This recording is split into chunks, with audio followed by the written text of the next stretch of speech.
Las soluciones propuestas en tal reunión constituyen un alegato por rescatar estas jurisdicciones que los reyes anteriores les habían dado a la Inquisición y retomar el primitivo instituto de los reyes católicos. Los acuerdos de 1696 van a ser los que los reyes borbones van a intentar aplicar a la Inquisición. Es decir, para comprender la contradicción que padeció la Inquisición durante el siglo XVIII, en donde por una parte parece que está en retroceso y por otra parte parece que está cada vez, o por lo menos se mantiene con fuerza, es preciso estudiar la jurisdicción del Santo Oficio. Evidentemente, de acuerdo con el poder que tuvo el Santo Oficio, este poder omnímodo, pues nos podremos explicar y entender esta contradictoria apreciación de los historiadores, en donde por una parte parece que aguanta todos los embates de reforma de la Inquisición y por otra parte está en decadencia. Y también entenderemos cómo incluso en el siglo XIX la Inquisición, pues bueno, se va a suprimir, pero realmente pues va a haber intentos y de hecho proyectos muy consolidados por parte de Roma y de los católicos de mantener la institución, no como algo unido al poder temporal, sino como control, como algo unido al poder espiritual, es decir, a la Iglesia. De acuerdo con ello, debemos tener en cuenta que el Santo Oficio, es decir, para hacer efectiva, el Santo Oficio es una institución que los pontífices fundaron en la Edad Media para perseguir la herejía.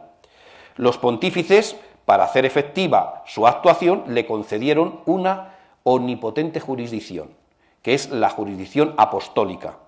La jurisdicción apostólica está por encima de la jurisdicción ordinaria, que es la que ejercen los obispos.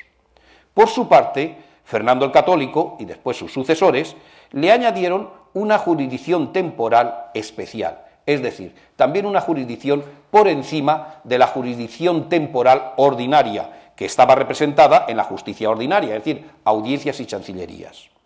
De acuerdo con ello, desde los primeros tiempos, la Inquisición española se estructuró en torno a dos órganos con diferente jurisdicción: el Inquisidor General y el Consejo de Inquisición.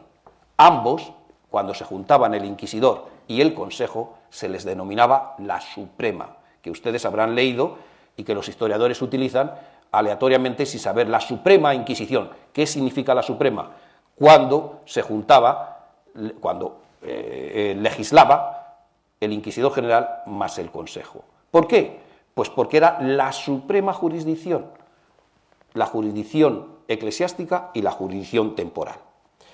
El Inquisidor General poseía la jurisdicción eclesiástica privativa, renovada en cada breve de nombramiento por el pontífice, en el que recibía los atributos de su jurisdicción.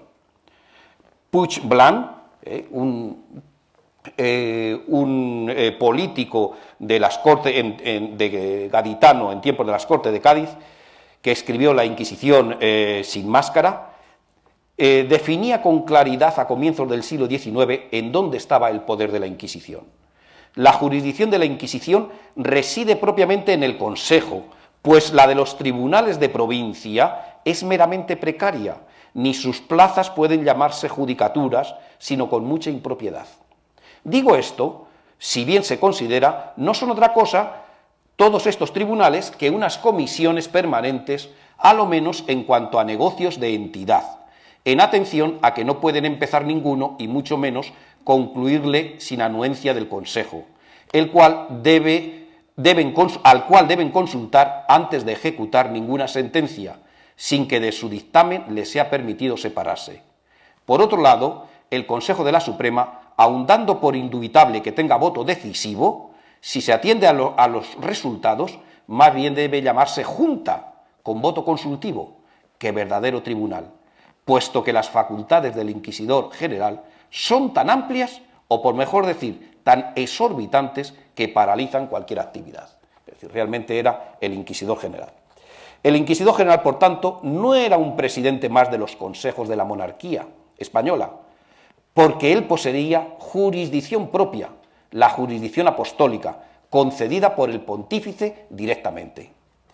Evidentemente, la elección y designación del inquisidor general, que era el atributo que tenían los reyes desde la bula de fundación, era algo de suma importancia, dada la poderosa jurisdicción que iba a recibir ese personaje. Formalmente, ningún otro cargo podía ser presentado por el monarca para su designación a la Santa Sede. La corona siempre tuvo el poder de elegir a la persona, porque quien lo nombraba era el Papa, y por lo tanto era una cuestión muy delicada. Los breves papales, en los que se nombraba a los inquisidores generales, sintetizaban todas las facultades que recibían de la Iglesia: perseguir y juzgar herejes, inhibir a cualquier tipo de juez eclesiástico en cuestiones de fe, facultaba para actuar contra los que ayudasen a los herejes y, por supuesto, perseguir a los que se oponían a la actuación del Santo Oficio. Por consiguiente, de estos poderes, el inquisidor general nombraba el resto de inquisidores de provincias y, por lo tanto, de esta manera la Inquisición se quedaba vertebrada en torno al inquisidor general. Evidentemente, ante este gran poder, los reyes católicos enseguida le van a unir un organismo que va a ser el Consejo de Inquisición.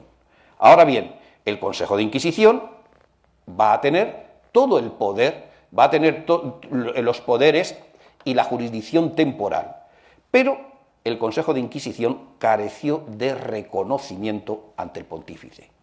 En ninguna bula, en ningún documento, los papas reconocieron al Consejo de Inquisición, porque si lo reconocían, era reconocer que evidentemente el rey podía nombrar, es decir, podía nombrar personas con jurisdicción eclesiástica, y por lo tanto nunca lo va a reconocer. Evidentemente, desde este punto de vista, ustedes comprenderán que la relación, la evolución de la Inquisición, pues va a depender de las relaciones entre la Iglesia y la monarquía. Y no solo entre la Iglesia y la monarquía, sino también entre las personas, entre los grupos de poder cortesanos que son nombrados para ocupar esos cargos. Si durante el siglo XVI la monarquía española lideraba toda Europa y podía influir en Roma para ganar la actuación jurisdiccional, no va a suceder lo mismo a partir de mitad del siglo XVII, en donde la monarquía española, pues bien, está sometida, es derrotada por la francesa y además no tiene el mismo poder en Roma. Por lo tanto, los papas, la jurisdicción, la influencia de los papas es superior dentro de la monarquía. Y por consiguiente, el dominio de la Inquisición, los personajes que van a gobernar la Inquisición y el influjo que el Papa puede ejercer sobre el Consejo y el Inquisidor General es más fuerte que en el siglo XVI. En el siglo XVI era Felipe II, incluso Felipe III, los que realmente nombraban y los que ejercían influencia sobre la Inquisición. Y por lo tanto avasallaban la jurisdicción eclesiástica. En el siglo XVII, sobre todo en la segunda mitad, es lo contrario. El Papa influye, avasalla, si se me permite la expresión, en la jurisdicción temporal.